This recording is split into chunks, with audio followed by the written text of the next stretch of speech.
We all have drama. We all have past traumas. We all have like hurdles and things that we've had to step through, all of us. But the mentality of being like, yes, that did happen to me. And I'm taking ownership for the reasons in my control and out of my control for where I am in my life right now. Once you can very clearly identify, here is where I'm at, then you can begin where you're going. And I would say 90% of people's failure to launch is being really honest with where you just are. Yeah. And you can't get to where you're going like a map unless you first know where you're starting, right? Exactly. Yeah. Step into the world of success with your brand amplified, the ultimate podcast designed to unravel the intricacies of thriving businesses. I'm your host, Annika Jackson, and I'm on a mission to uncover the stories, strategies, and secrets that have propelled entrepreneurs and business leaders to success.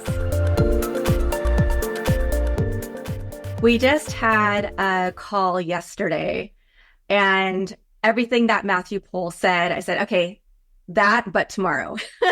Yeah, I remember that. I'm really excited to jump into a conversation with Matthew Pohl, founder of Green Chart, among many other endeavors.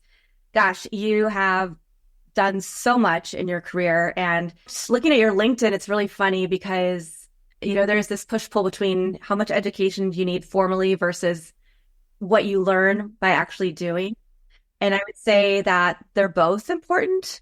Sure. And, you know, but you've been able to form an amazing career out of the school of learning. So will you talk a little bit about your background, your history, what prompted you to Sure. Yeah.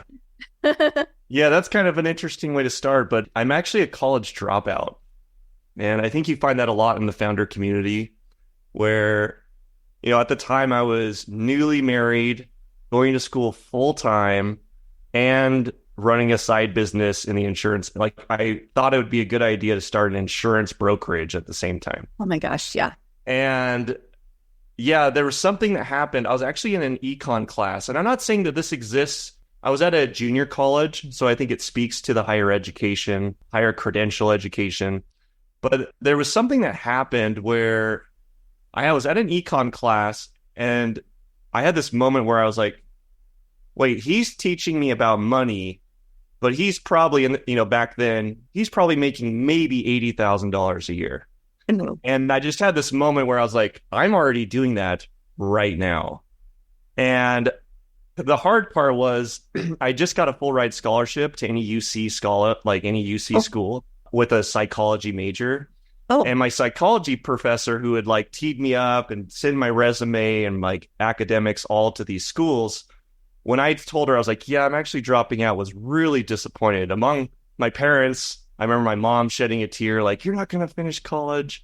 But I think at the end of the day, I was like, I could always go back. Yeah. And in the 20 years since I made that decision to like choose my own path, take my own education in my own hands while also growing a business, I've actually had multiple times where I've considered going back. And that may be something that I do is finish, my basic 4-year degree somewhere at some point. Yeah.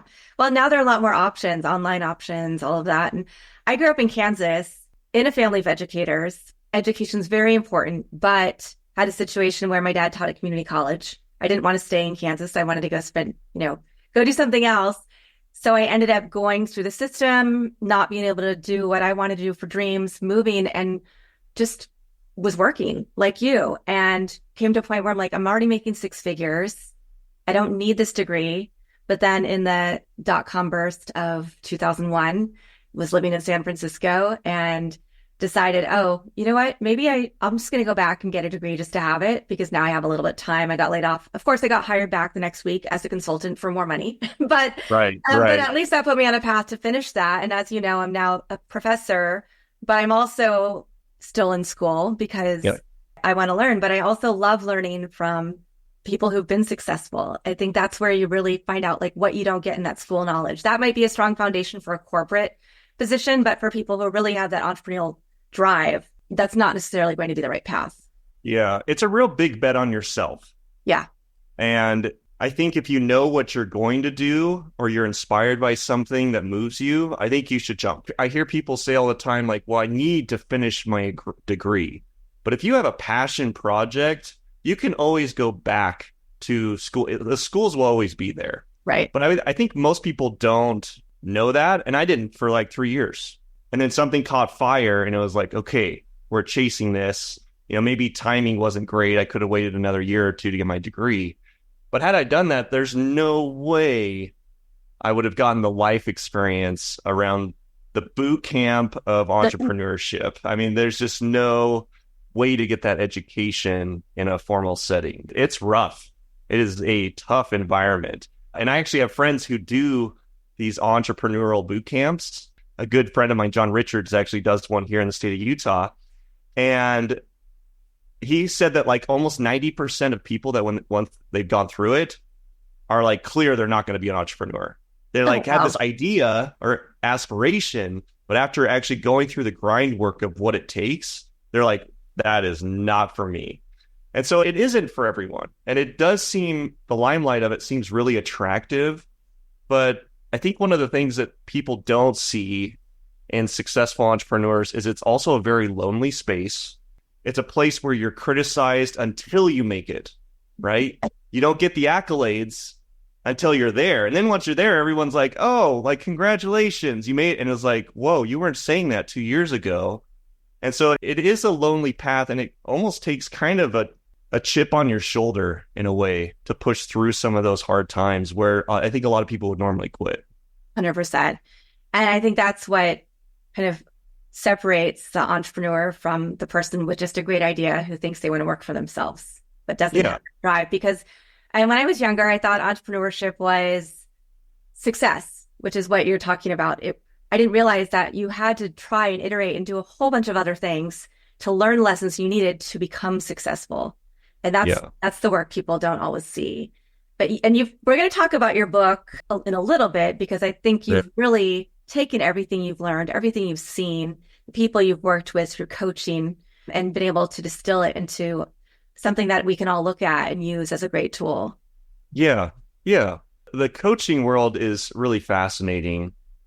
And I think, we can definitely get to that later. But one of the things I'll say that has really changed the power behind or the velocity behind my success came when I realized I couldn't do it by myself.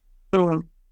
And coaching is an interesting thing. I actually heard someone else say this, who, when I got their education around coaching, I was like, wow, you really don't have that much experience. How are you coaching? It kind of blew my mind. In fact, I had lunch with this individual a couple weeks ago, and I was just trying to get my head wrapped around, how is this guy making 7 figures coaching right now? But his background and experience and what he's coaching isn't it's not stuff you haven't heard before. It's just regurgitated information in a way. But what he said that I really loved was, and this is something that we all can do, is once you've made it to some level of success, there's a group of people trying to reach to that point. And in any case where that exists, there is a place for coaching. And so a lot of times, a lot of people look at what I do in the coaching world and they go, how do I get to that point? Well, I didn't start here. He didn't start there. You just have a success in something and then you give it away. You give away the secret sauce. You teach other people how to have it. And if you can do it in a way that benefits you also while obtaining the thing, I think, at least in the entrepreneurial world, the money world, you can really get a lot of power and velocity behind whatever it is you're doing, whether it's a business, an idea, something in politics.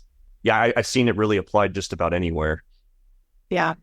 I want to go back to that moment you had your side hustle, right? You're married, you're deciding to drop out of university, not go on.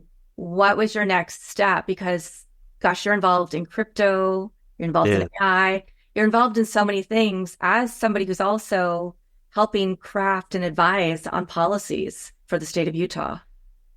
Yeah, where do you start with that story? I think what happened, why did I get involved in politics? Actually, I'll share something I don't normally share because it was something I did behind the scenes and really mattered to me. But when I was running my business, married, just had kids, and I had this thing happen with my dad. My dad actually got Parkinson's. Oh. And he has since passed. It's been about 7, 8 years now since his passing. And I was in this self-help group that we took on a 3-month service project. That was the coaching. Boom. Is you pick something that you're passionate about.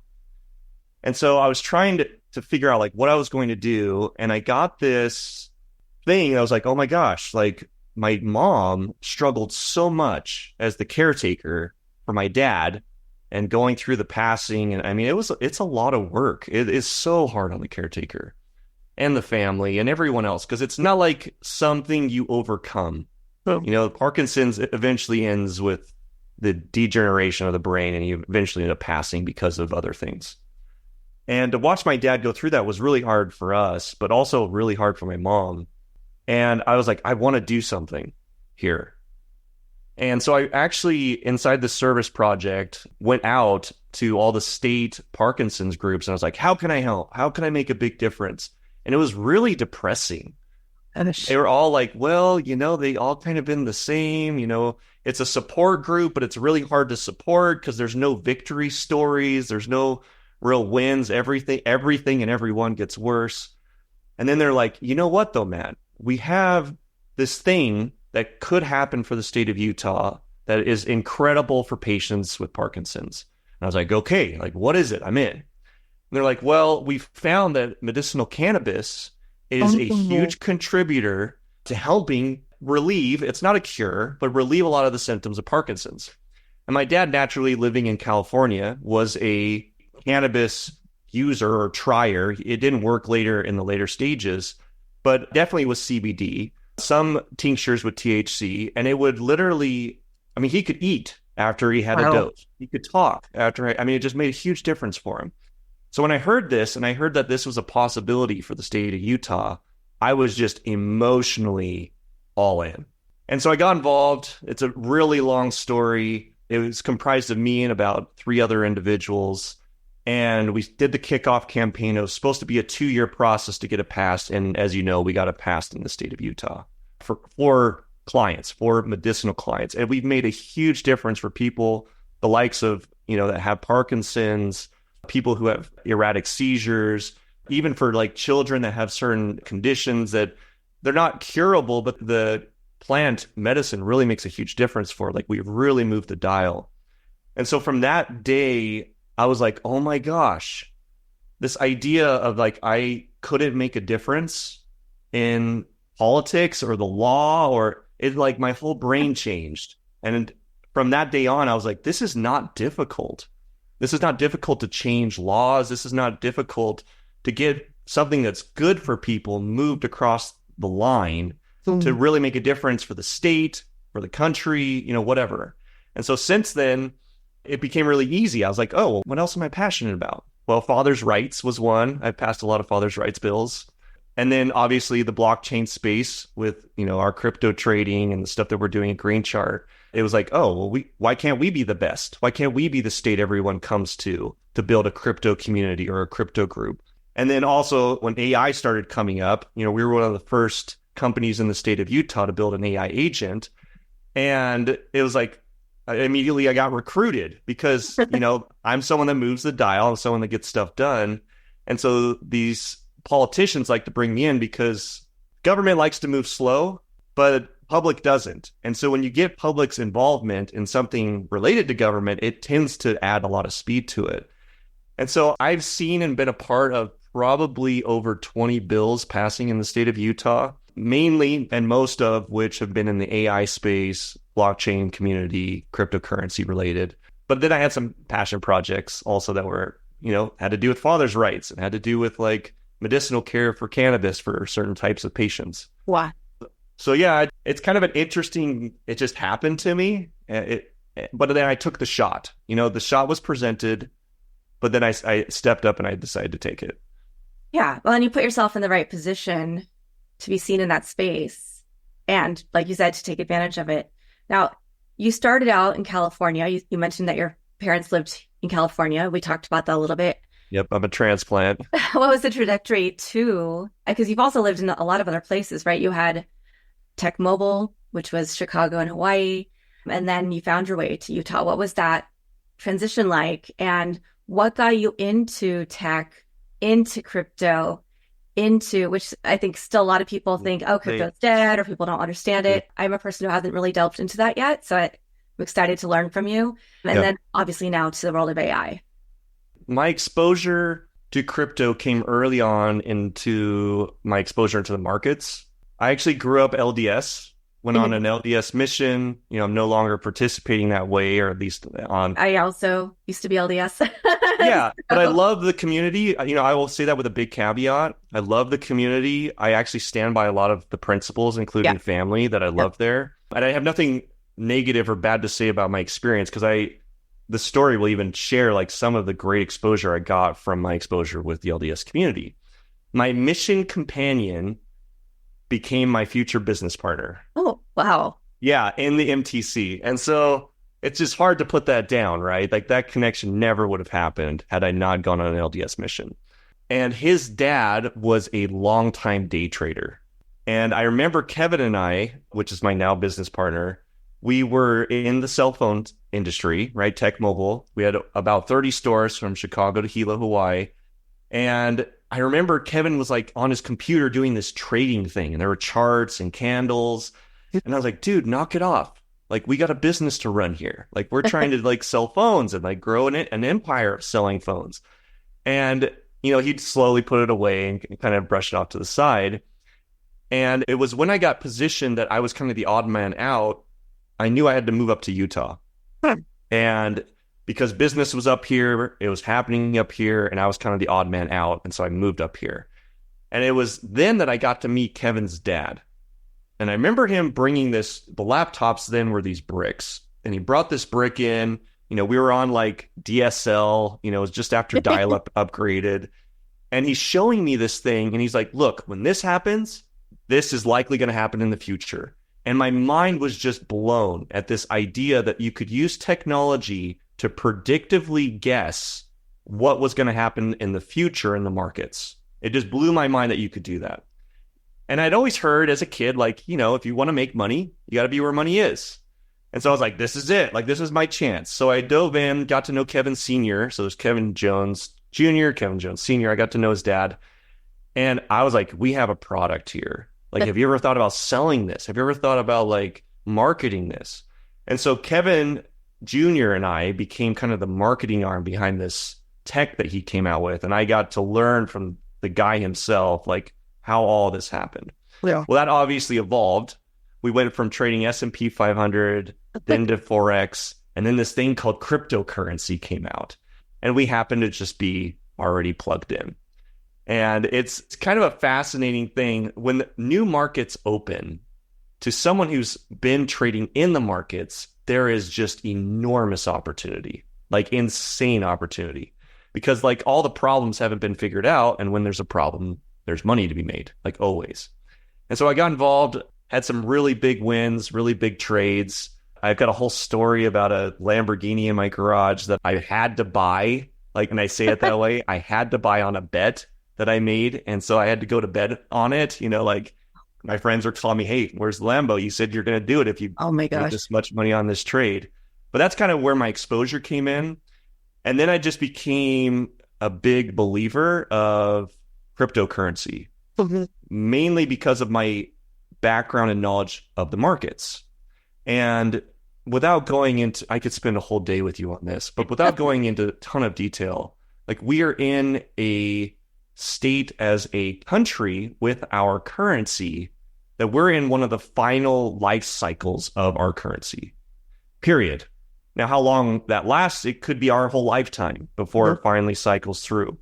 But what I know is the way that government uses currency eventually dilutes it to where you have hyperinflation and then the currency goes away. Every currency since the history of time has gone away. Oh. And Bitcoin in particular, but cryptocurrency as a whole, shined this kind of altruistic truth that we could never do that again. We could create a global currency that could never be inflated on again. You could never print more of it unless it was already designed in the code to do that. And so things like Bitcoin really have a strong hold because there's a proof of stake, proof of work concept where the value is in the mining. The value put into the coin is mining. All currency is just what we perceive as value. But the real benefit is there's no government that could ever take it and say, hey, we need to fix a problem, so I'm going to print more of it. Right. And then all of us get taxed on this thing called inflation because of the few that were making the decision. And so there's kind of this altruistic thing that I have going on with Bitcoin, where it's like in cryptocurrencies, where it's like I actually am a believer, like principally, but I also like making money and I like trading it. And so there's that side also, right? Yeah. Yeah. Well, and that's where Green Chart comes in. Yeah, my charting software. Yeah, so Green Chart today, we're doing some crazy stuff at Green Chart. Like our competitors are like TradingView. If you've ever seen TradingView before, it's probably the largest online charting software, where if you like have a stock that you're trying to buy, you go to a chart, right, to see what the price has done. Well, we had this idea of like, what if we could take the community, because there's so much competition in the market. The markets are the most competitive place to make money in the world, but they're also like trillions of dollars are exchanged every day. So it's like just a waterfall of money every day happening. And so it's highly competitive, but also there's more millionaires made in the markets than any other place. And so it's like there's a balance going to the most competitive place, but also the reward is huge for the people that participate and win. And at Green Chart, after coaching about 15 years of traders, thousands of traders, by the way, I started picking up on nuances that new traders make that just cause them to fail, cause them to lose in the market. It's usually emotions. It's usually that they'll start breaking the rules. It's this human condition that we have that really screws us up when it comes to like making financial decisions about money. And I was like, what if we could get rid of that? What if we could create a community thing where the best somehow rises to the top, and those who are learning, those who are just getting involved, could kind of be mentored by the people who are finding and discovering really great winning strategies. Okay. So we created a product called Strategy Suite, which basically is we've got tens of thousands of these strategies that we didn't build, our users, our community built. And of the tens of thousands, users can go through them and filter through and say, okay, which ones are profitable? Which ones are performing the best? Which ones have been doing really well the last 3 months, the last 6 months? And by doing this, they can, just with a click of a mouse, copy, paste, apply, and start getting alerts on their own phone from a strategy that one of our top traders in the community built. And it's not a community where we're charging people $30,000 or $50,000 to be a part of. It's like $60 a month. And I think what we've just done is going to change the game of trading in the market. Because now hedge funds, now these huge institutions have to compete with the public in a way that they've never had to before. It's kind of the GameStop story, where the small guys teamed up to take on the big guys and won. And I think that's what we're doing. We definitely probably have some headwind because of that principle. But so far, our users are just ecstatic, and they're loving the simplicity of just a simple copy, paste, apply strategy. And then if they get good at it and they want to learn more, they can start contributing to this group of contributors.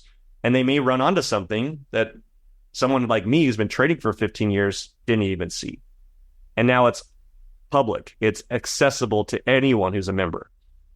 So yeah, that's what we've been doing. We've obviously been doing some stuff with AI, and our next step is to take an AI layer and go through all of these strategies that we have proprietary access to the database, where people can talk to this AI and say, tell me about this, or what would you do if you were me because of this circumstance? And I can already tell you we have a prototype that's working. We're in beta. It's really exciting. It's doing things I didn't even think it could do. And I think the trading community, we're definitely in the front, but I think the trading community is going to be largely impacted by this tech coming out. And then we'll have competitors. We've always had competitors, but we'll have competitors trying to catch up to where we basically brought the market. Wow. I love that explanation. It makes me think of, I was just listening to the radio when I was dropping my daughter off at school this morning, and they're talking about how now for the state of California, you can have your digital ID on your iPhone and you don't have to carry around a driver's license. When I went to the airport earlier this week, just to take a quick little trip, I never got my ID out once because they just scanned my eyes when I went through Clear and never had to show ID anywhere, right? So now we have been seeing these little shifts that they're making, like piecemeal to get people used to being more digital. You can use your phone to buy things, with Apple Wallet or putting your cards on it. So I love the fact that it's teeing people up to this reality that you're talking about that's going to come, whether it is in our lifetime or not. Right. But I also wonder, for somebody who's never traded or who's just done a little bit, what's the first step? How do they know how much money do they need to put in and where to go? Yeah, that's such a good question. I think my first trading account was the smallest amount I could when I set up my first account. And that time it was $5,000. The KYCs and the rules for the market I was going into, the least you could put in was $5,000. Today, you can start an account for like $50. And these micro shares in certain brokers will allow you to buy even a fractional share of a stock now. So there's really no excuse not to get involved. But I'll give you a tip that I usually don't give people because it doesn't help me, right? It doesn't help my business, but it's just this truth that a lot of people miss. If all you did was invest in the S&P 500, you just took a small amount of money that you could put aside every month, and you just put it in the S&P 500 every single month. If that's all you did, the S&P 500 is outperformed. I don't know what the exact percentage is, but I think it's like over 80, 90% of all hedge funds and money management accounts. Minus, you don't have to pay a fee. Also, the 1%, 2% fee that they charge. And so if all you did was just put your money in the S&P 500, we've seen over 12% growth year over year in the S&P 500. And it outperforms over 80, 90%. Again, look up the stat on this, of anyone you would give it to who says they're a professional. Interesting. And so that's where I would start, is just take back your control and who's managing your retirement account, who's handling your outside funds. And before you ever gave your money to anyone else, the first thing I would say is, why do that when you could do it yourself in a market that has been proven to outperform just about anyone who would try to sell you? So that's not something I came on. That's not like original content. I've actually heard this from multiple experts in the field. It's just the sad reality. And then what you'll find is most money managers, 70, 80% of the money that they take from you, they just put right in the S&P 500 also. Interesting. And then they charge you 2%. So that's where I would start. An index fund, small amounts of money. And then once you have a couple $1,000s of discretionary funds, $2,000, $3,000, $5,000 of extra money that you'd be willing to put on the line, I always say willing to lose, then you can go out and play in the markets. And your first play will likely be an investment. It will be you paying for the education. How about that?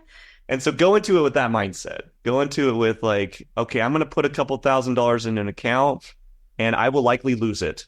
And that will be my education and what to move to next.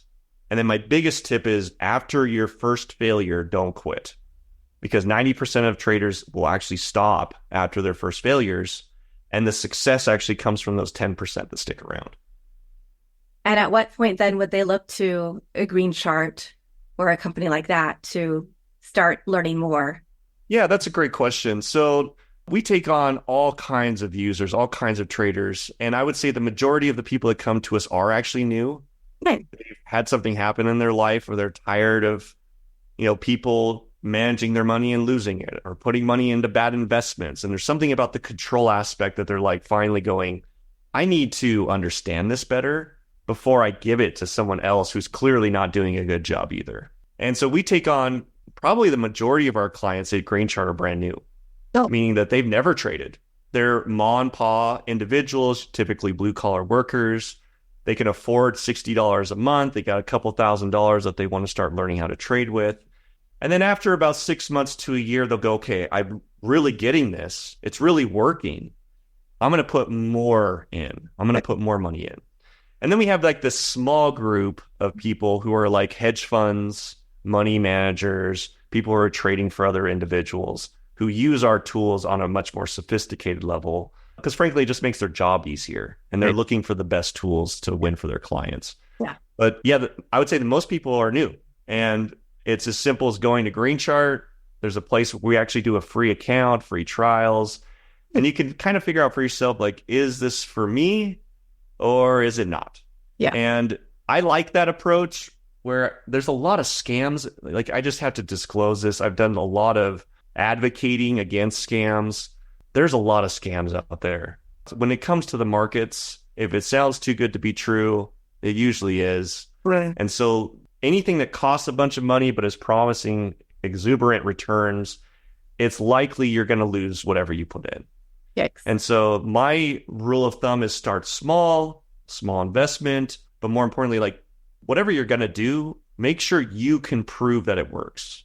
Don't trust someone's paper statements. I can't tell you how many things I've seen where people come to us because of a tragedy that's happened. They're like, and look at this guy gave me this and this and this, and it all looked real.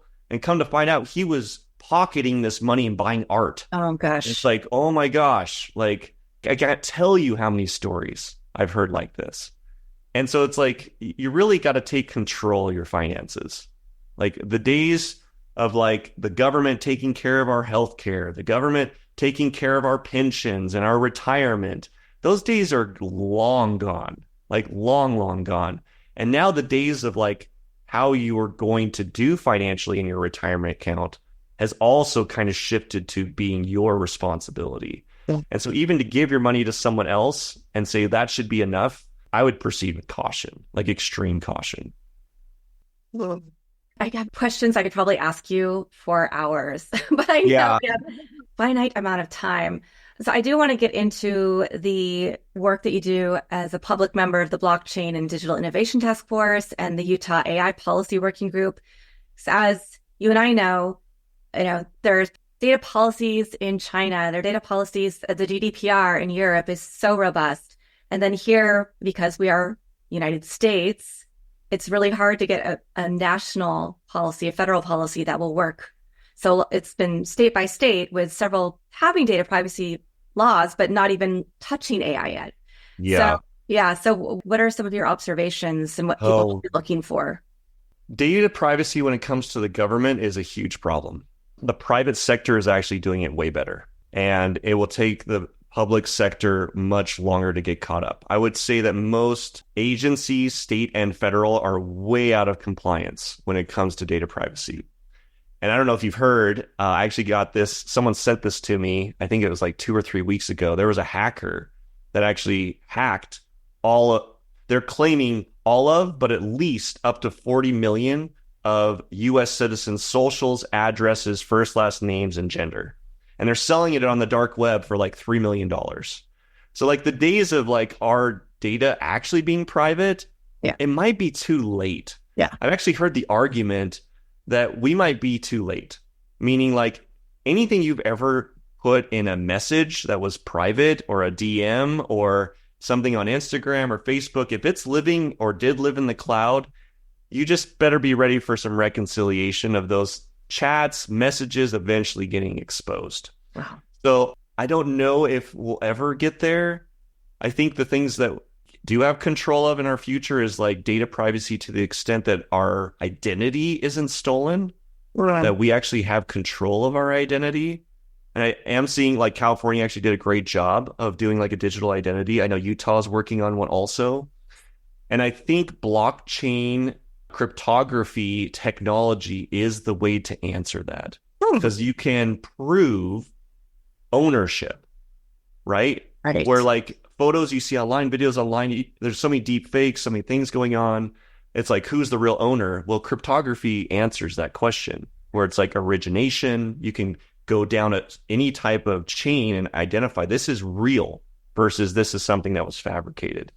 And so I think blockchain tech plays a huge role in deciphering, especially with AI and all these new deep fakes. I mean, politics, have you seen what's happened? Like these deep fakes around like Trump's campaign, pretending people are endorsing him, and Kamala's campaign pretending to endorse her. And it's like, what's real anymore? Yeah. And I think cryptography will actually answer that question, where you'll very distinctly know, like, oh no, this is real. Here's the chain of origin, and we'll just get kind of this foundation of trust that comes from the blockchain tech that's coming out. Yeah, fantastic. Now, on top of all of these things that you're an expert in, all of the different businesses you run, all of the different things you're creating, you also have found the time to be an executive coach and then to write a book. So could you talk, how did that layer on top of everything else? Yeah, it actually was pretty synergistic. So not to make it sound like I'm just like this superhero that somehow has all this time to do things. My coaching originated from my business, where I was like, I have to replicate myself. And like we talked about, at least bring people up to where I'm at. And I wasn't like very far down my own personal development path when I just said, hey, why can't I start now? You know, I've taken a couple courses. Why can't I start now? A lot of us have this like imposter syndrome that shows up, and it's like, no, that's fine. Just if you have something, you can always give it away. You can always add value. And so I started bringing on partners that wanted at least what I had.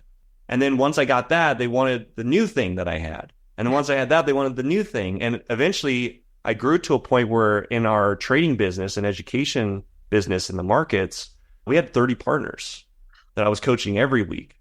And for an hour, we would meet and I would go through and see like this crazy phenomenon of 20% of them doing 80% of the production and 80% of them only covering 20% of the production. And it was this mind-boggling psychological phenomenon I wanted to crack, because I wanted to be able to give people access to like, what do you actually have to do to move into that 20%? Who do you have to be is actually the bigger question. Who do you have to be to move into that 20%?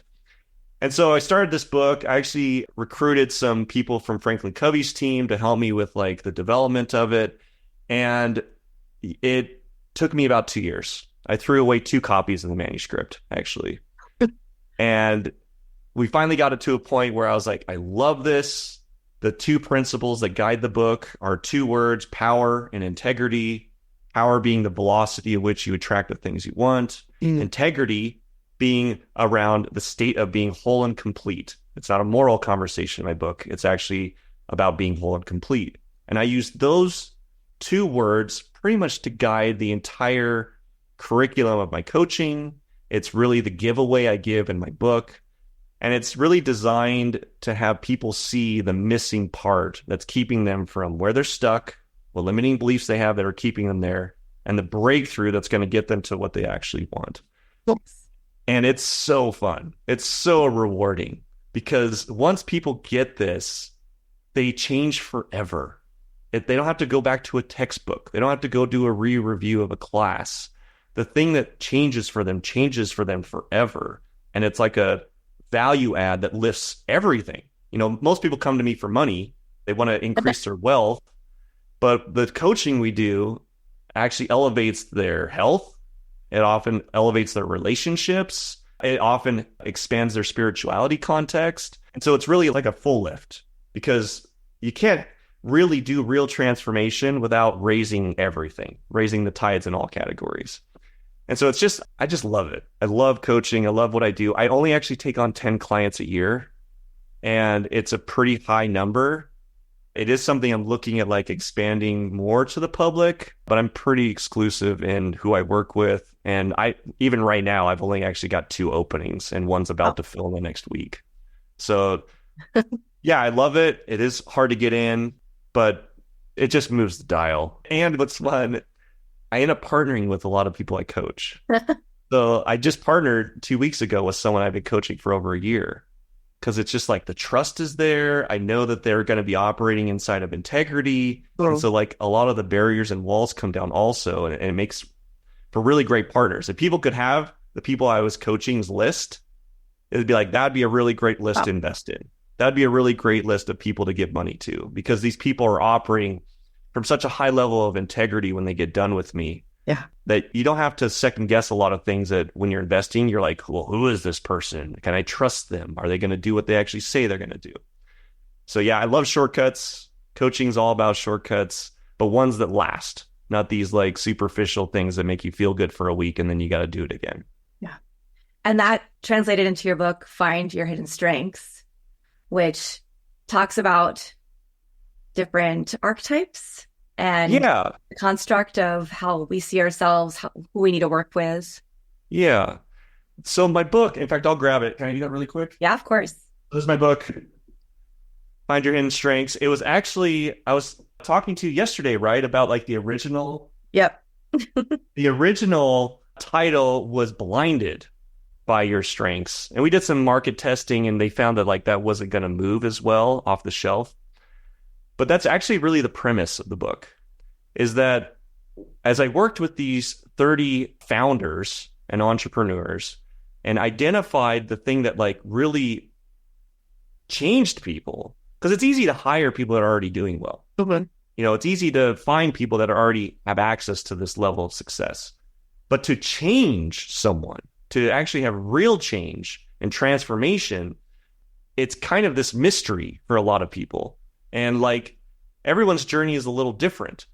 And what I found is that there's kind of, yes, there's these archetypes. I divided them into two categories. One is people who live in the world of having really good beliefs. Like they live in reality a lot. They're very logical. They read lots of books. I call this group my dreamer group.